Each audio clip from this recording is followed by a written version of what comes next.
Of the four bridges that span the Grand Canal here in Venice, the oldest is the Rialto.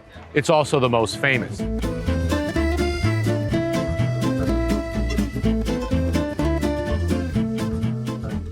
It takes its name from the fact that this is the point of the Grand Canal with the highest banks, or the rive alte, which combined form the term and the name Rialto.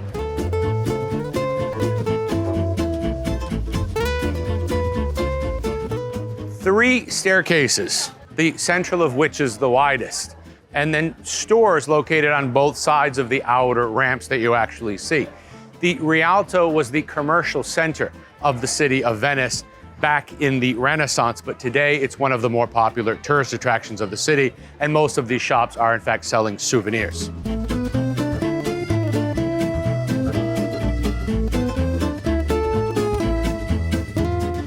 The original 13th century wooden bridge eventually collapsed in 1444. And about 100 years later, the Venetian authorities thought it was time to rebuild.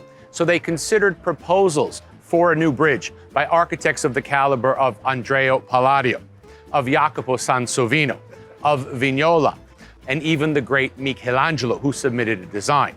But all of these other architects were trumped by an architect named Antonio da Ponte, which translates into English, Antonio of the Bridge, who in fact was the only one to propose a bridge with a single arch span, which would actually facilitate traffic through the Grand Canal and so won out over the others. And in fact, that bridge that he proposed was finally completed in stone, the way you see it today, in 1591.